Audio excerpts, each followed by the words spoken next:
Now to our continuing series, Show Me the Money. All this week, Elisabeth Leamy has been giving you the secrets to claiming money you never knew you had, and your response has been overwhelming. GMA viewers are cashing in, and Eli has their stories. We showed you the secret room brimming with boxes of your unclaimed money. We showed you how to log on and get your share of $16 billion in unredeemed savings bonds. Hey, how about that, huh? That's not bad, eh? And now GMA viewers all across the country are saying, Show me the money! Deanne John tells us, I found money for my sister, my mom, my mother-in-law, nephew, and my husband. I love GMA. And how about LaTanya Davison? I was owed $60 from an old cell phone account. The state of Florida had it. It's legit. So if you haven't heard our tips, it's time to put down the coffee and listen. As Tina Percy Miller says, this is no joke. And Eli joins me now from Chicago to answer more of your questions. And boy, we are getting so many, Eli, so let's get right to it. Starting with Sandra from Ocoee, Florida. She wrote, I had a bank account in my maiden name that I never closed. How do I begin to search?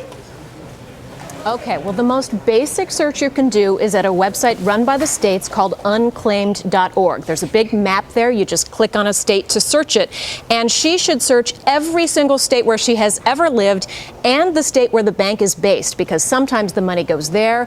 And everybody should always search every name they've ever been known by. This especially applies to women who change their name when they get married. And Mary in Alabama builds on that. She says, I've lived in several states. How can I search for unclaimed funds in many states? If you want to search several states at the same time, there's another free website called missingmoney.com where you can do that. There's a drop-down menu. You just have to choose all states, but it's not all 50. There are a few that don't participate. So check those. If you've lived in any of them, go back to unclaimed.org and check them individually. Fatima from Buffalo has a question related to the story we first brought you at the beginning of the week. She emailed us saying, my dad passed away approximately 11 years ago, and I'm not sure if he left any unclaimed funds.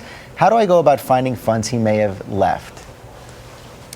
You'll use these same websites, Fatima, but then you're going to need some identifying information to know that it's your dad and his money. You're going to need his social security number, and even more so, you're going to need every past address that he lived at that you can get your hands on. If you find something, you're of course going to have to prove that you're the rightful heir, and you'll also need a death certificate in order to prove that he has passed away. And finally, Joyce from Chicago, my mother bought some savings bonds for me many years ago. Can't find the paper book.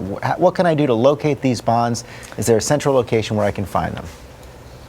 Yep, quick, fast, easy website run by the Treasury Department called treasuryhunt.gov. Cute name. You just put in your social security number and the social of the person who gave you the bond and see if there's anything there. That is easy way to find some money. Okay, Eli, thanks very much. Yep. Great information.